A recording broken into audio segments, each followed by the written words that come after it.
Bienvenidos a la clase número 8 de la materia Análisis de Circuitos Electrónicos de la carrera de Ingeniería Eléctrica en la Universidad Simón Bolívar. Hoy continuaremos viendo el tema de respuesta en frecuencia que ya comenzamos en la clase pasada, hablando sobre la función de transferencia y los diagramas de Bode en módulo y en fase.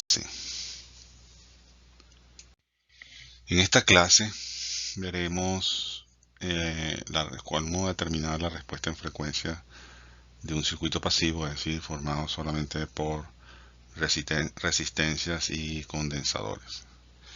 A partir de esa respuesta en frecuencia, pues vamos a analizar la función de transferencia de un circuito pasivo, cómo se obtiene.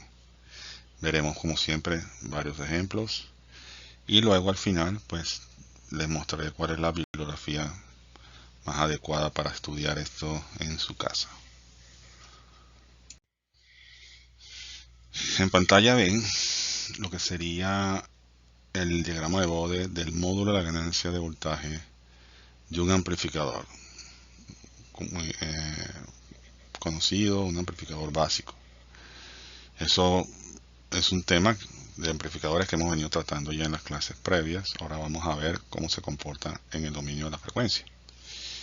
Y sabemos que van a haber tres regiones. La región de baja frecuencia, que son todo aquel grupo de frecuencias que están por debajo de la frecuencia baja FL.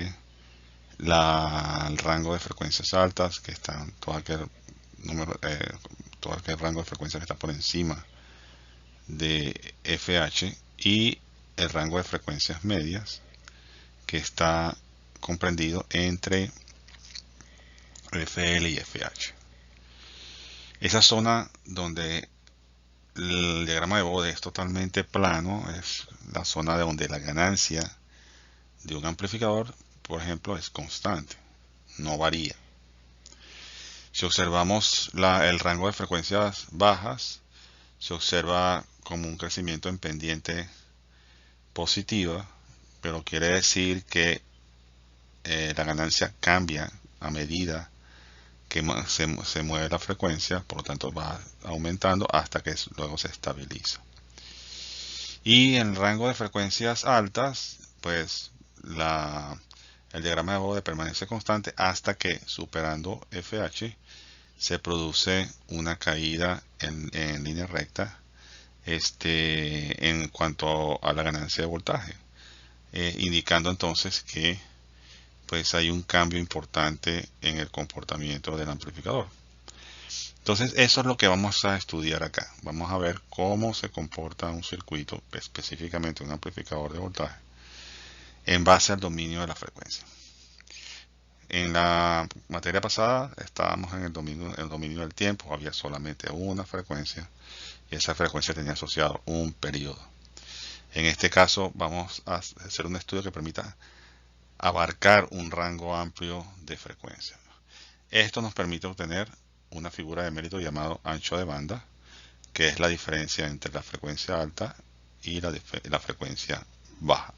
Y es el rango de frecuencias donde la ganancia del amplificador de voltaje, si ese es el caso, permanece constante.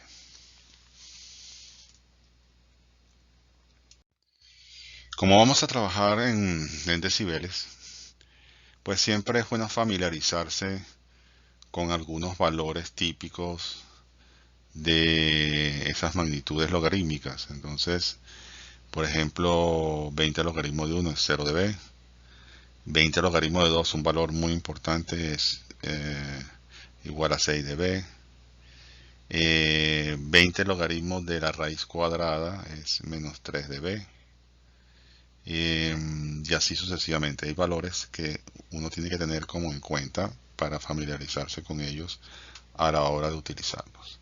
Son cosas sencillas, pero es bueno recordarles porque, bueno, quizá en algún momento vimos la matemática logarítmica, pero hay que recordar algunos detalles para podernos manejar con eso. Eh, Existen cuatro tipos de funciones de transferencia típicas de un circuito de naturaleza eléctrica.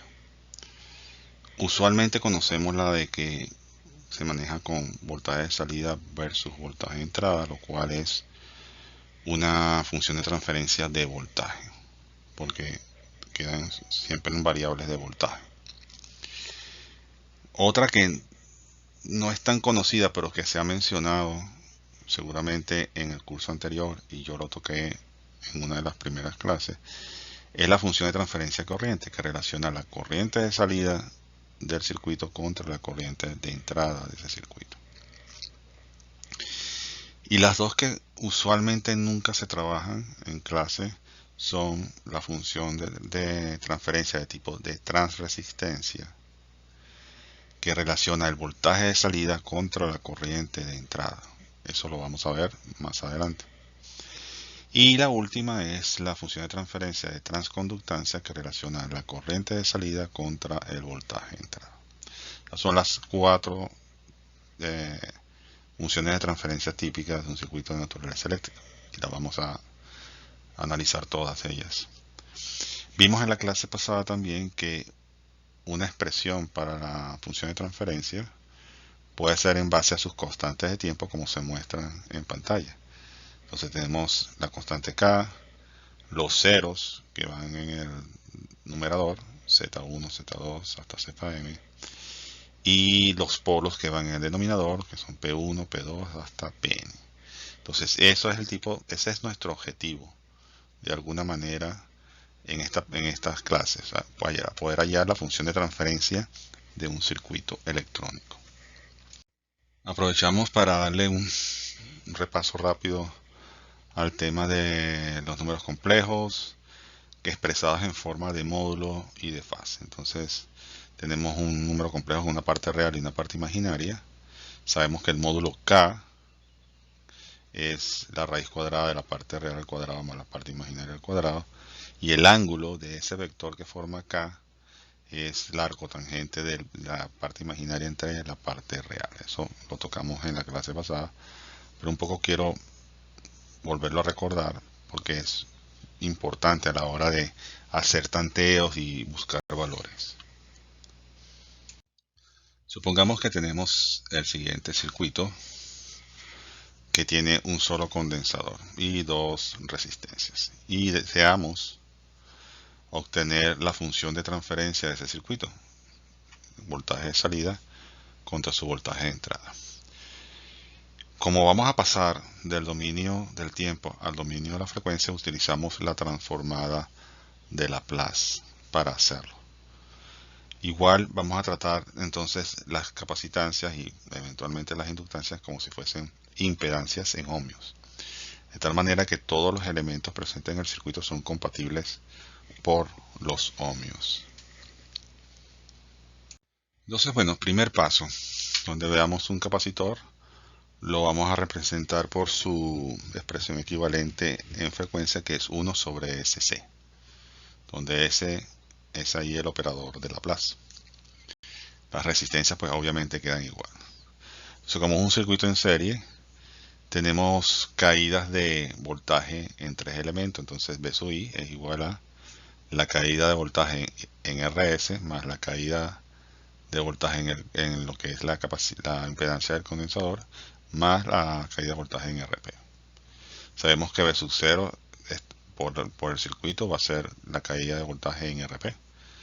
Entonces, sustituyendo la corriente en la primera ecuación, nos va a quedar la expresión que vemos en pantalla. Cuando despejamos B sub 0 entre BI, nos queda que es RP entre SRSCS más 1 más SRPCS dividido por C sub S. Esa expresión que está allá, que ustedes pueden observar, está bien, es la función de transferencia. Ahora, la idea es acomodar esa expresión de transferencia de tal manera que pueda obtener algo que se parezca a polos y ceros, que es lo que vimos en la clase pasada. Entonces, aunque está bien, debemos hacer algunas operaciones de álgebra para empezar a acomodar los términos adecuadamente. Bien, entonces la idea acá es asociar los términos que aparecen en la función de transferencia como si fuesen constantes de tiempo, porque más o menos ese es el marco de la lógica de lo que estamos haciendo. Entonces, para empezar a manipular esto, bueno, yo decidí multiplicar arriba y abajo la expresión que obtuvimos por RS más RP y RS más RP para que no afectara el balance de la ecuación de la función de transferencia. Y además de eso agrupé términos, ¿no? Para que nos quedara una cosa más sencilla. Y el término que estaba dividiendo a toda la expresión lo pasé para el numerador. Luego, en la parte del numerador, saco RP para afuera, porque va a quedar multiplicando el término RS más RP, saco RP para afuera, y me queda SS sub S multiplicando a RS más RP. Es una constante de tiempo que es igual a la constante de tiempo que está en el denominador, buscando un poco la similitud en ese sentido. Y saco como constante el término RS más RP que está en el denominador como si fuese una constante, de tal manera que ahora aparece un término constante de valor RP entre RS más RP en el numerador SS sub S RS más RP, que es una constante de tiempo, y en el denominador SS sub S RS más RP más 1.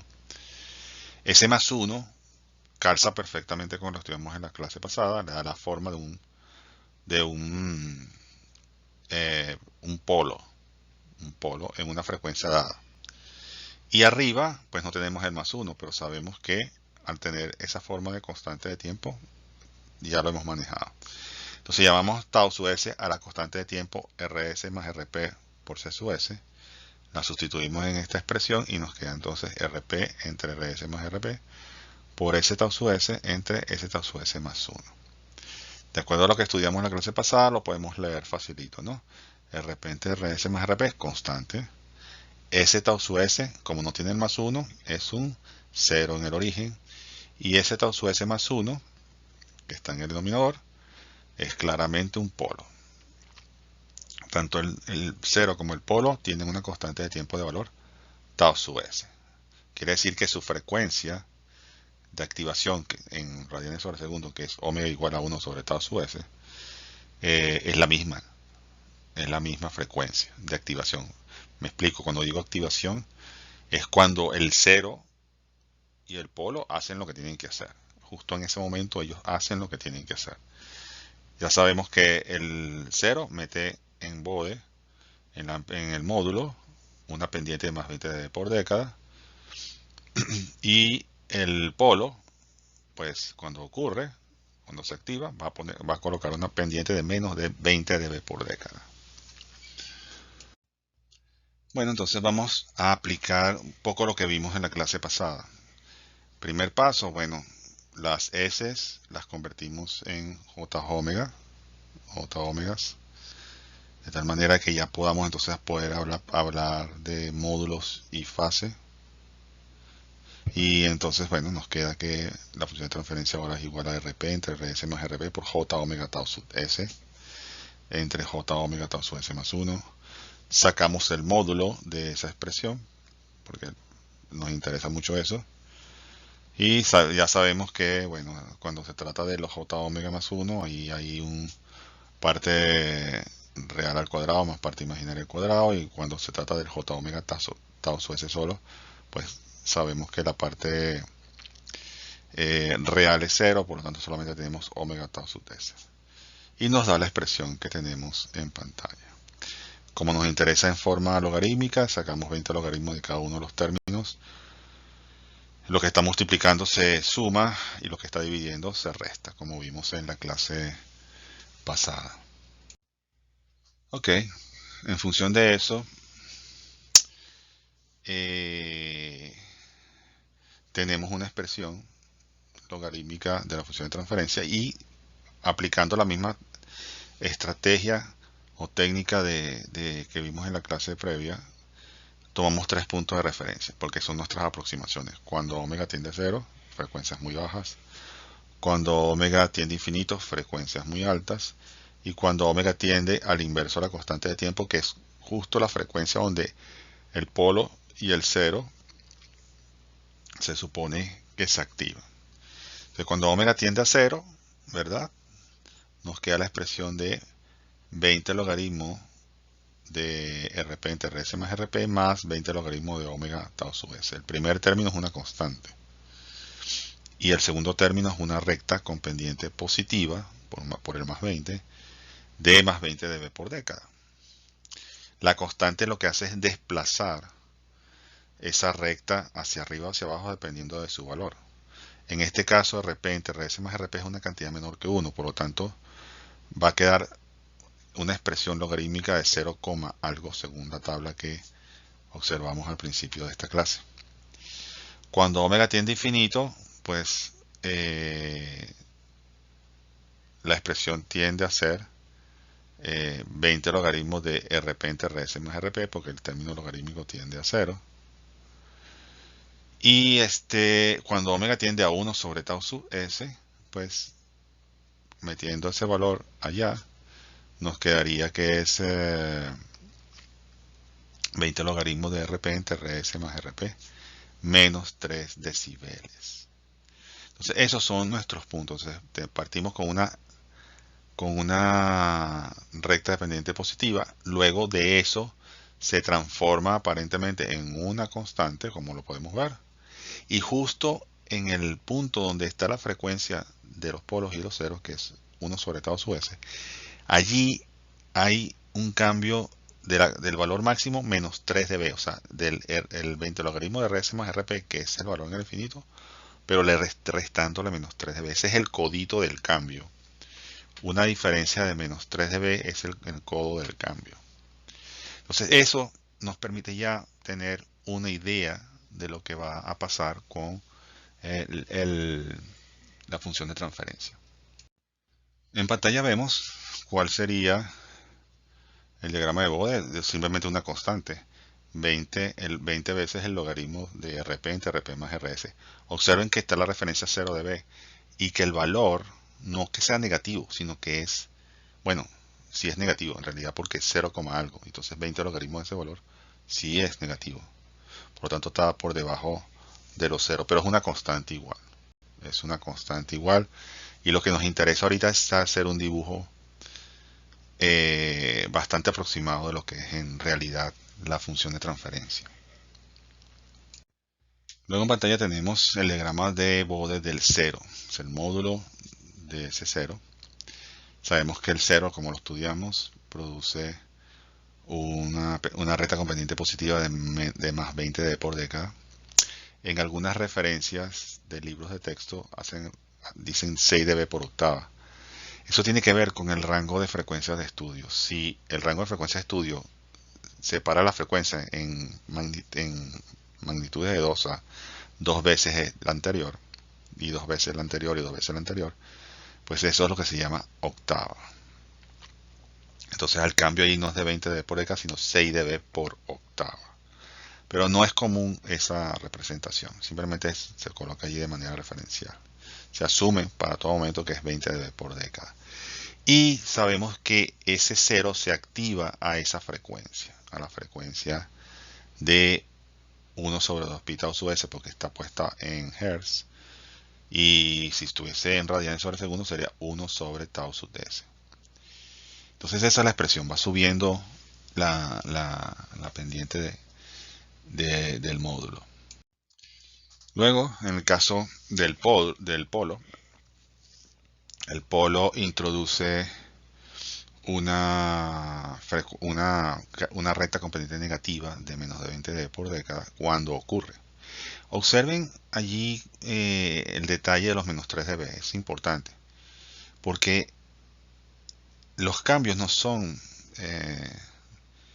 por abruptos, son cambios paulatinos. Entonces paso de una pendiente 0, que es la parte plana, la parte constante, y luego empiezo a caer hacia menos 20 dB por década. Entonces para pasar de una pendiente de 0 dB por década a menos 20 dB por década no lo hace en ángulos rectos, sino simplemente va cambiando paulatinamente. Y justo en la frecuencia donde se activa el polo, en este caso, hay una diferencia de menos 3 dB como predijeron las ecuaciones. Entonces, bueno, son detalles que ya uno más o menos empieza a manejar al respecto. Finalmente tenemos la integración de todas estas partecitas de la función de transferencia, una constante, un cero, un polo. Recuerden, la constante desplaza todo el gráfico porque la constante abarca todas las frecuencias. Entonces tiene efecto sobre todo lo que pase luego. Vemos cuando ocurre vemos la función de el cero, que como está en el origen, ocurre antes que el polo. Digamos, no es que ocurre antes, sino que tiene dominio porque ya viene con una pendiente desde abajo de más 20 dB por década hasta el momento en que ocurre la acción que se supone del cero y el polo, ¿no? Entonces, cuando llegamos a la frecuencia de 1 sobre 2 pi por tau sub s, el polo entra en acción y venía con una pendiente de 20 dB por década debido al cero. Entonces, más 20 dB por década menos 20 dB por década hace que la pendiente valga 0, lo cual hace que la curva se aplane y tenga pendiente de 0 dB por década, tal como se muestra en pantalla. Y justo a esa frecuencia, como se produce un cambio teórico abrupto, pero en la vida real es paulatino, hay también una diferencia de 3 dB en esos coditos. Eso siempre pasa cuando los 3 dB o los menos 3 dB, cuando el sistema es de primer orden. Cuando el sistema es de segundo orden, pues ya es 6 dB o menos 6 dB, y así sucesivamente. Se multiplica el efecto de esos codos allí. La fase de la función de transferencia ya sabemos cómo es. La fase es la cotangente en todos los términos entre la parte imaginaria y la parte real. En la constante va a ser 0 porque no tiene parte imaginaria. 0 entre RP más RS más RP. En el caso del 0, la cotangente de la parte imaginaria entre la parte real que no tiene, entonces me va a dar infinito y eso sacando la cotangente va a ser 90 grados. Y menos la cotangente de lo que ocurre abajo con el polo, que es dividiendo por 1 la cotangente de omega tau sub s. Entonces desaparece un término, queda otro con 90 grados y otro con valor negativo. Y hacemos los tres puntos de referencia, cuando omega tiende a 0, cuando omega tiende a infinito y cuando omega tiende al inverso de la frecuencia que esté, de la constante de tiempo que esté presente en el circuito. Entonces cuando omega tiende a 0, pues nos queda 90 menos 0, pues 90 grados. Cuando omega tiende a infinito va a ser 90 menos 90 porque la cotangente del infinito es 90. Y cuando omega tiende a 1 sobre tau sub s, pues nos va a quedar que la fase va a ser 45 grados. Entonces, en 0, 90 grados, que es lo que trae, que la lógica dice, bueno, esos son los 90 grados que trae el 0 en el origen. Va a ser en el infinito va a ser la fase 0 y en el intermedio la fase va a ser 45 grados. De tal manera entonces que, viendo un poco ese comportamiento, graficamos la fase. Para antes de el punto donde se produce la constante de tiempo que asociamos al 0 y al polo, pues ya viene con una fase de 90 grados. La fase en el infinito vale 0, o sea que de 90 grados tiene que pasar a 0. Entonces lo hace con una pendiente recta. Se producen los codos de menos 3 dB en cada caso también igual. Bueno, en este caso la forma de los codos, porque estamos hablando de grados contra frecuencia, no podemos hablar de decibeles en la fase.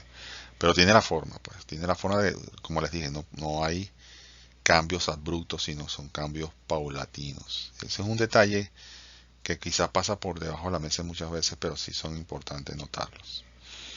De tal manera entonces, bueno, que ahí tenemos la representación de las fases de ese circuito, sin mayor problema. Sin tener que hacer mucha simulación matemática y nada por el estilo, ya tenemos una idea bastante clara del comportamiento en frecuencia del circuito. Veamos el ejemplo 8.1. Para el circuito mostrado se tiene que RS y RP son iguales a 4K. Si la frecuencia de corte es 20 Hz, determine el valor de C sub S. Y luego nos piden encuentre la magnitud de la función de transferencia a 40 Hz, a 80 Hz y a 200 Hz. ¿Ok? Entonces vamos a ver cómo, amparados en los resultados que tuvimos en las páginas previas, vamos a ver cómo se comporta esto. O sea, la idea aquí es darle un valor numérico a esa expresión algebraica que obtuvimos. Bueno, entonces reemplazamos los datos en nuestra expresión. Los valores de resistencia, como son iguales, me va a quedar la mitad, un medio. Como dicen que la frecuencia de corte en realidad es un término que quizás no sea el mejor, pero yo lo mantuve. Se trata de ver cuál es la frecuencia crítica o el valor de la constante de tiempo crítica. En el caso, como estamos hablando de frecuencia crítica. Entonces, si son 20 Hz, para poder utilizar los 20 Hz en una expresión que tiene frecuencia en radianes sobre segundo, la vamos a multiplicar por 2pi. Entonces, el caso al 0 es entre 2pi por 20 para ubicar el 0 en 20 Hz, y abajo en el denominador S sobre 2pi por 20 más 1. ¿Ok? Cambiamos la S por J omega, la colocamos, eliminamos los términos de 2pi presentes en el circuito, y nos queda entonces una expresión mucho más sencilla en función de f. Omega es 2pi por f, omega 2pi por f, se cancelan los 2pi en todas partes, y me queda jf entre 20 Hz y jf entre 20 Hz más 1 por un medio. Nuevamente, sigue habiendo un 0 en el origen y un polo de orden 1 en 20 Hz. ¿Okay?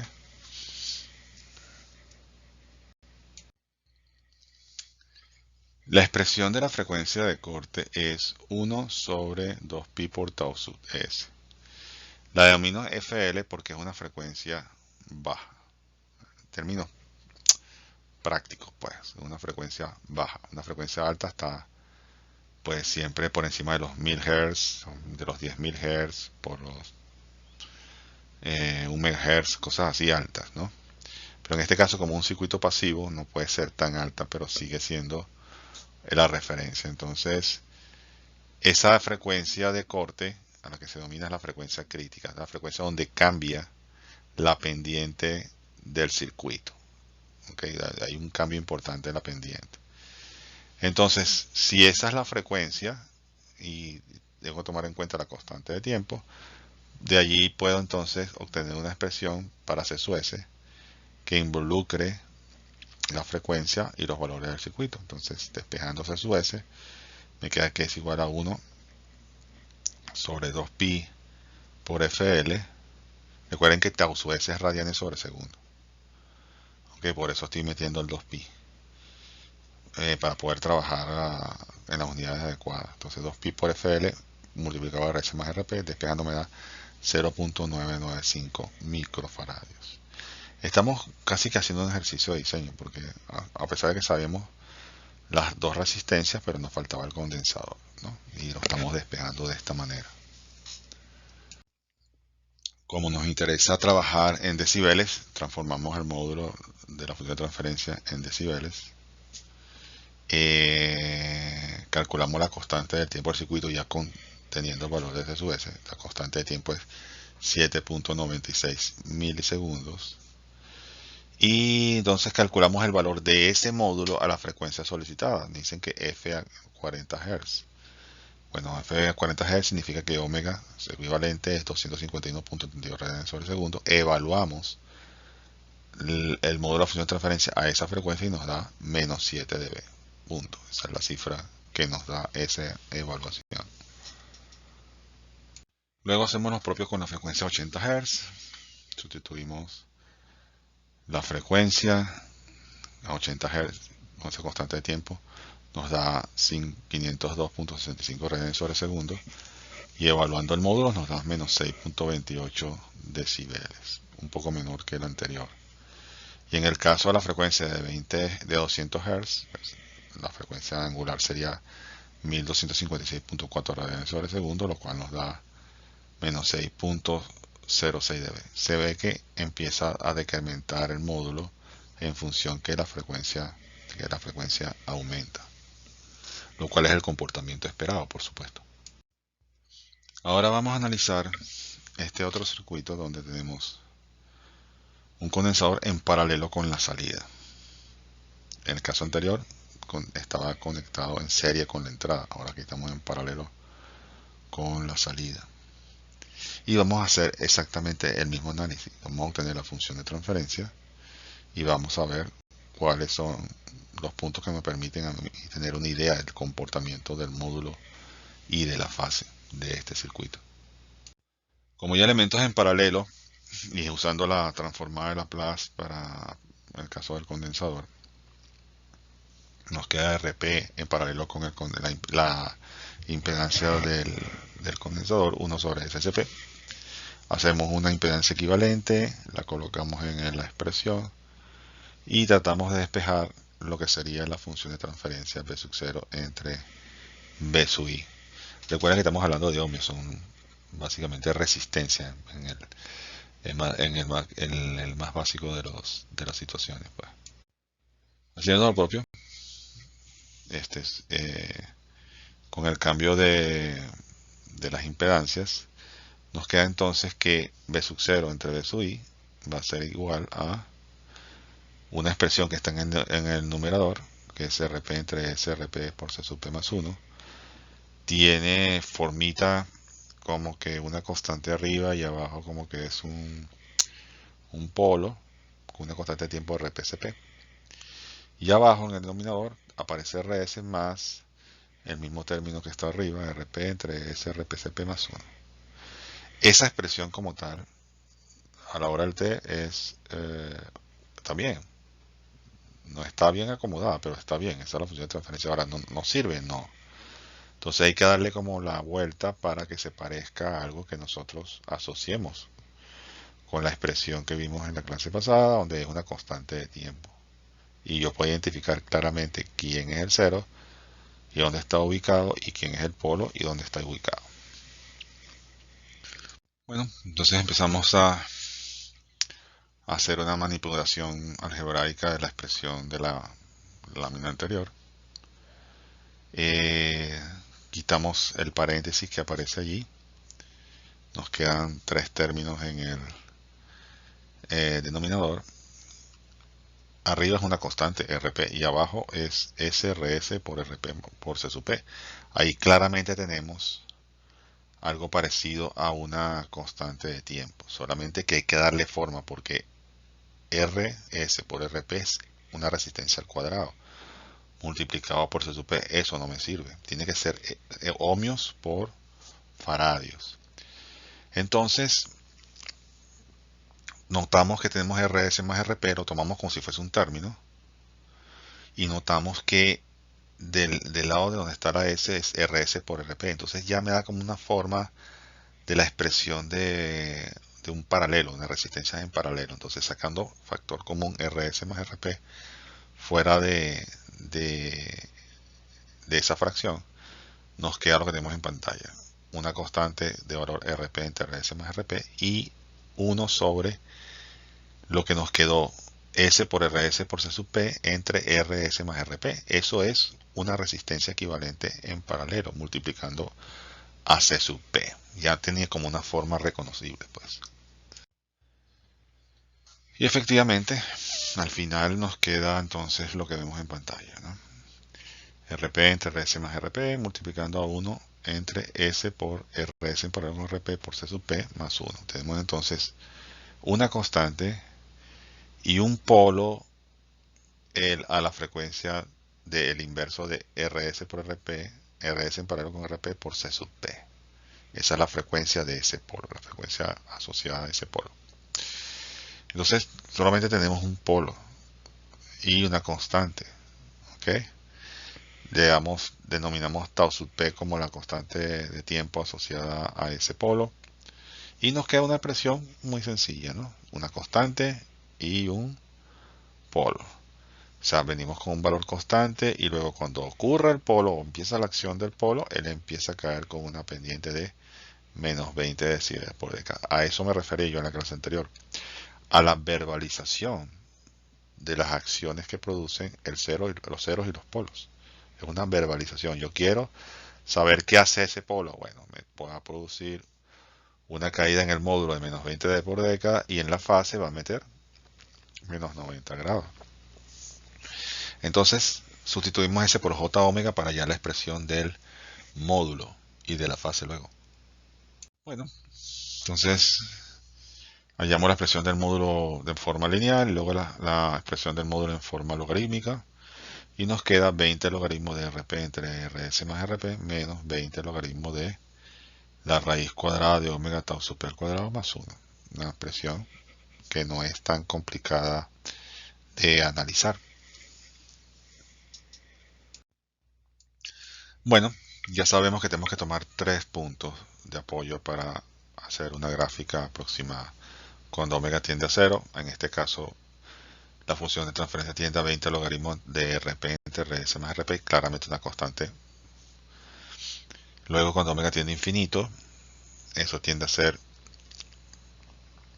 la expresión de una recta con pendiente negativa menos 20 logaritmos de la raíz de omega tau super al cuadrado.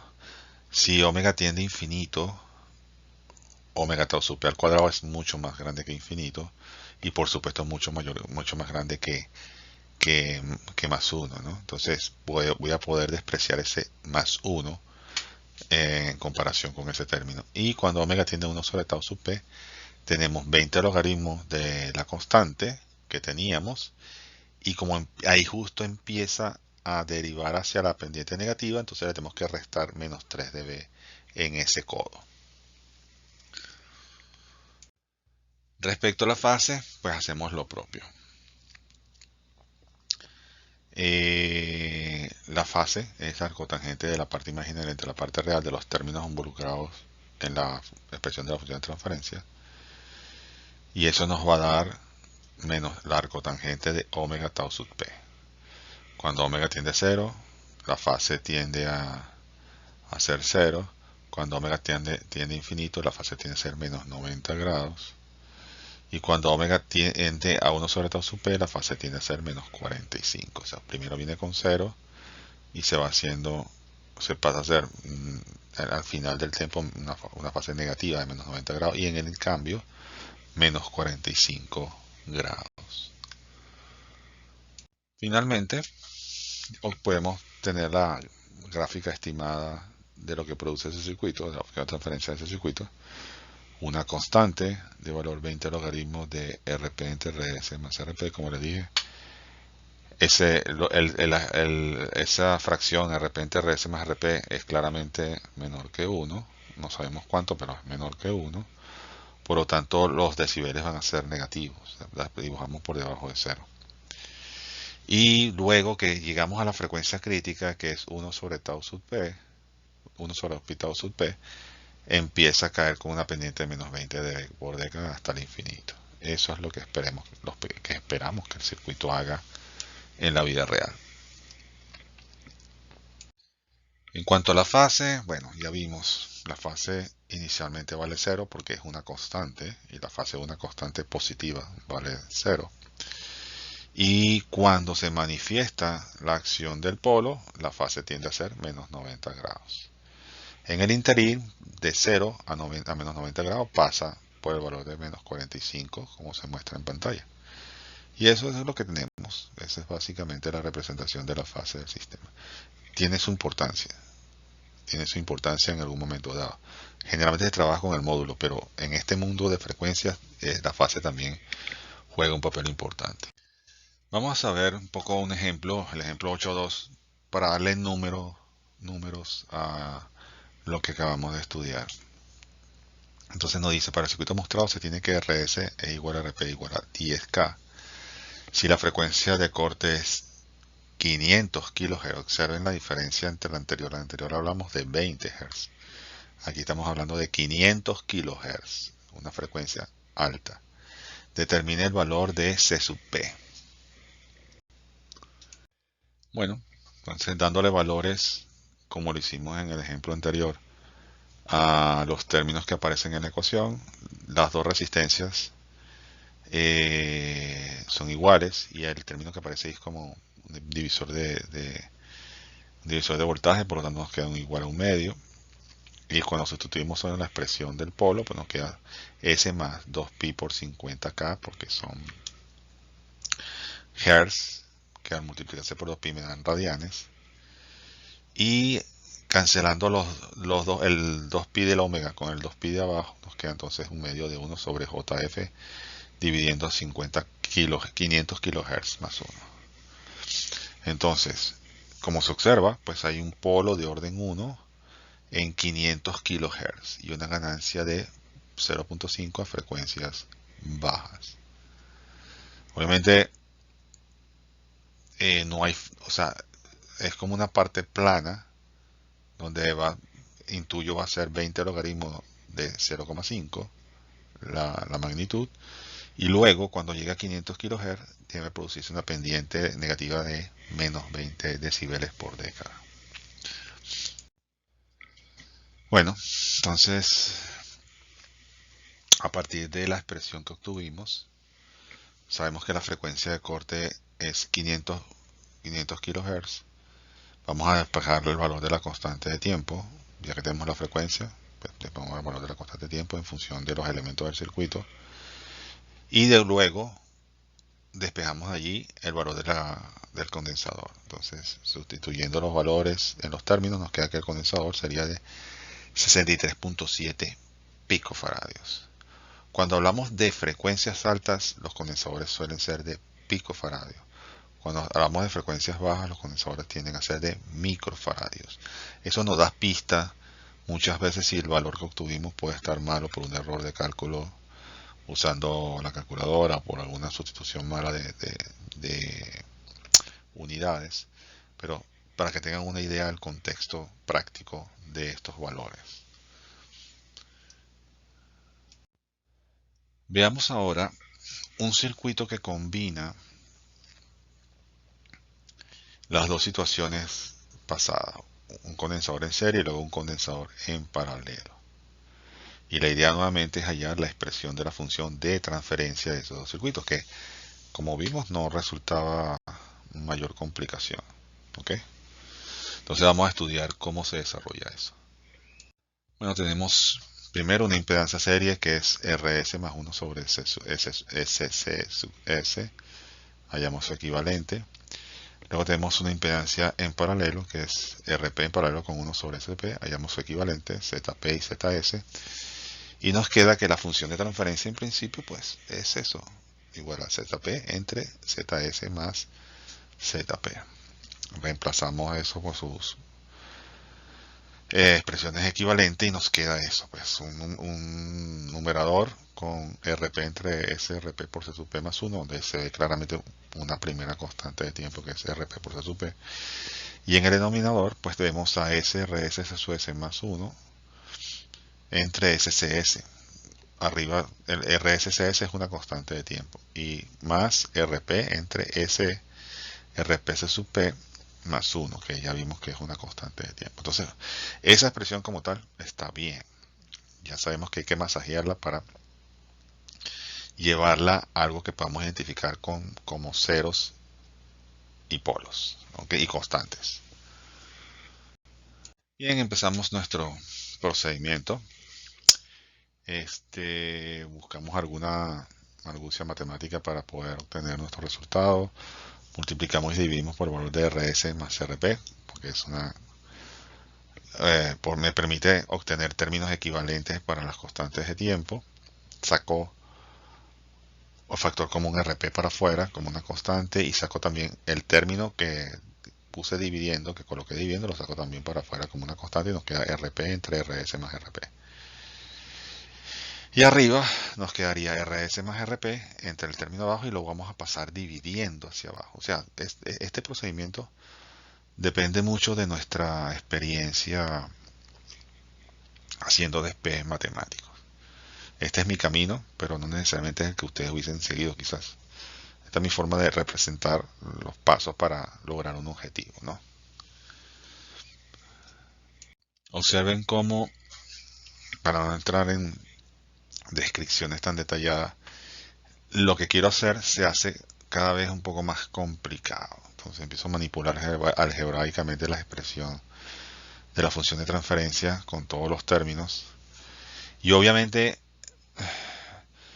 empiezo ya a vislumbrar un camino más bien polinómico, porque verán que en la expresión de abajo hay un s al cuadrado por los valores de R y de C.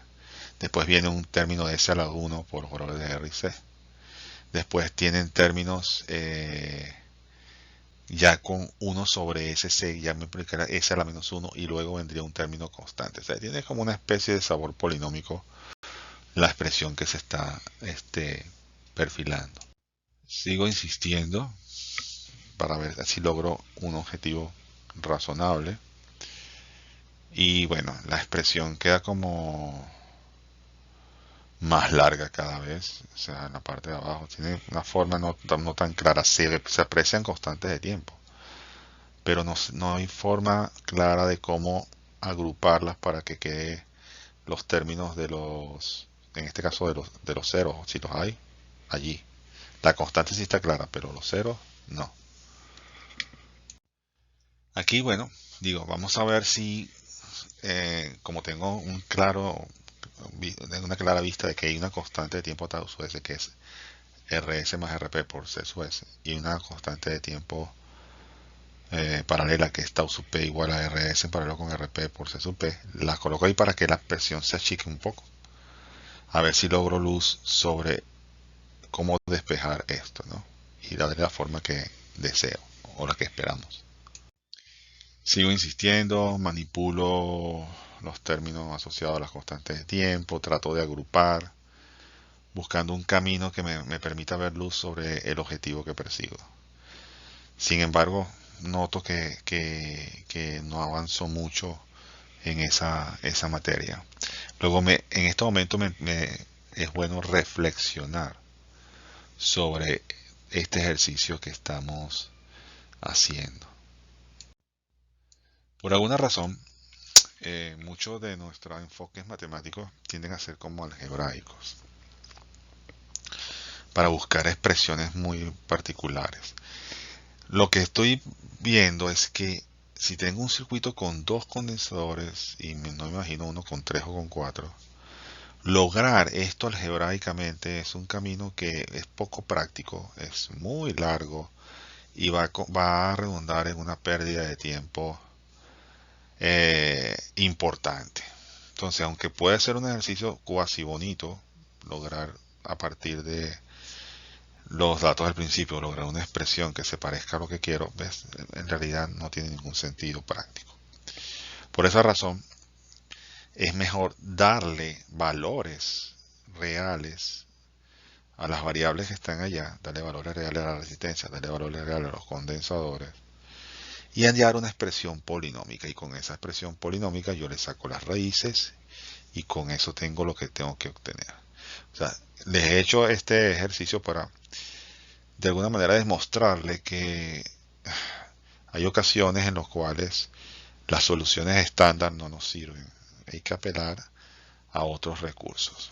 Y bueno, si lo que se trata es de determinar cuál es la función de transferencia en un circuito, bueno, vamos a hacerlo, pero ya con sus valores numéricos. Entonces, esa es la conclusión de todo este ejercicio. Entonces, para el ejemplo 8.3 vamos a hacer el mismo circuito anterior, pero vamos a decir que RS es igual a RP a 100K kiloohmios, C sub S de 100 micro, un condensador claramente de frecuencias bajas y un condensador CP de 100 nanofaradios, un valor correspondiente a frecuencias altas. Y nos piden obtener la expresión de su función de transferencia. ¿Ok? Entonces tomo parte de un resultado de lo que hicimos algebraicamente para buscar algo que me permita llegar a términos de polinómicos. S al cuadrado más algún S a la 1 más algún S a la 0, cosas por el estilo. Obviamente ese pedacito hay que hacerlo porque, bueno, aunque trabajemos con números, tenemos que tener términos que pueda reconocer y que me permita hacer lo propio, ¿no? Observen acá que en esta expresión al final es S por CS RP. Yo multiplico C sub S por RP y ya tengo algo con S a la 1 ahí. Y abajo tenemos los términos multiplicándolo, lo que me va a producir un término con s al cuadrado, dos términos con s a la 1 y un término constante. Y a eso le sumo un término con s a la 1. Entonces, eso sí tiene forma que yo puedo reconocer fácilmente. Meto los valores y efectivamente tengo arriba en el numerador 100s y abajo tengo s al cuadrado más 200.1s más 10. Entonces, ¿qué tengo yo ahí? Si hago y saco las raíces de esa ecuación de segundo grado, me queda que tengo en la parte del numerador 100s y abajo tengo una raíz en 200.05 radianes sobre segundo y otra raíz en 0.05 radianes sobre segundo. Entonces tengo claramente dos frecuencias para los polos, dos polos tenemos allí.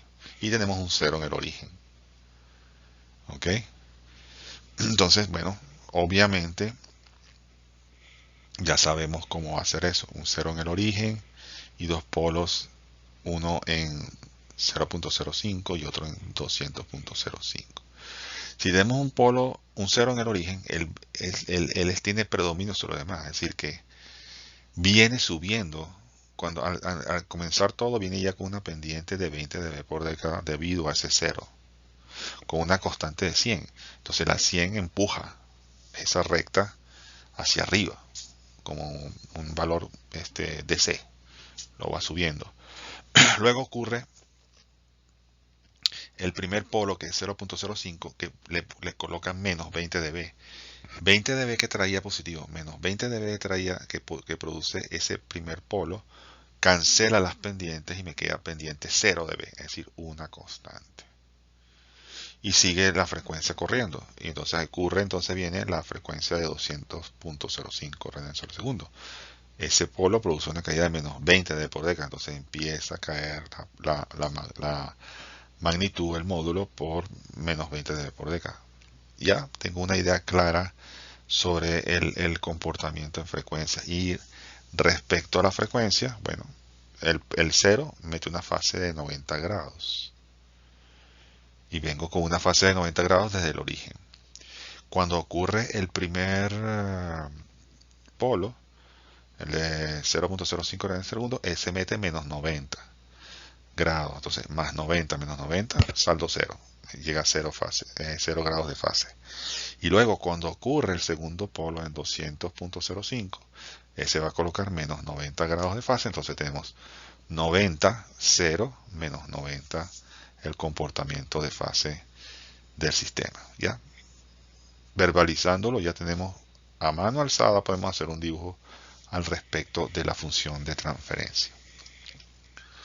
Para ilustrar esto un poco, utilicé el programa Microsoft Excel.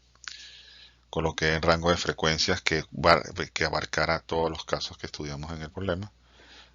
Calculé su módulo lineal, calculé su módulo en decibeles y la fase. Entonces hice una corrida sobre esos puntos y como pueden ver, a frecuencias muy bajas, 0.005, la fase es 90 grados y obviamente ahí, bueno, tenemos menos 46.02 decibeles, está muy bajito. A medida que vamos aumentando la frecuencia, el módulo empieza a crecer, se hace menos negativo y la fase va cambiando. Fíjense que cuando llegamos a, digamos, un punto pivote, que es la frecuencia de 5 radianes sobre segundo, el módulo ya anda por menos 6.03 y la fase anda por menos 0.86 grados. Efectivamente pasamos de 90 a 0 grados. Y luego si seguimos subiendo en frecuencia, vamos a ver que hay como una empieza otra vez a decaer. O sea, es decir, era muy negativa, subió hasta menos 6.07 decibeles y luego de un rato empezó a caer. Tal como lo predijimos, o sea, sube con 20 dB por década, se hace plano, cae con menos 20 dB por década al final. Y la fase pues varía de 90 grados y va al final, cuando tenemos 50.000 radianes sobre segundo, vale menos 89.77, o sea, menos 90. O sea, se corresponde con lo que esperábamos. Vemos la gráfica de eso, una gráfica muy por segmento, pero es lo que nos da, pues, o sea, digamos, no quiero una gráfica tan precisa porque ya tengo la idea. Entonces observamos que a frecuencias bajas es una pendiente de más 20 de por década sube hasta la frecuencia crítica de 0.05. Allí hay un cambio de pendiente importante porque se activa el primer polo, luego tiende a ser plano y luego a la siguiente frecuencia del polo, del segundo polo, pues empieza a caer con menos 20 de por década. Y ya, o sea, ese es el resultado, tal cual lo hubiésemos podido hacer con un lápiz en una hoja y colocando los puntos de referencia importantes de los polos, pues básicamente podemos hacerlo. Y en el caso de las fases también, pues observamos que bueno, viene desde el origen con 90 grados, luego pasa a ser 0, la parte plana que se observa allí en medio, y luego pasa a ser menos 90 grados. Eso lo esperábamos. O sea, la verbalización de lo que hicimos en la clase anterior la aplicamos en este caso y podemos fácilmente hacer un gráfico sin usar un programa especial a mano alzada. A mano alzada es lo que yo espero que ustedes puedan hacer en este caso. Nos vemos en la clase siguiente, en la clase número 9.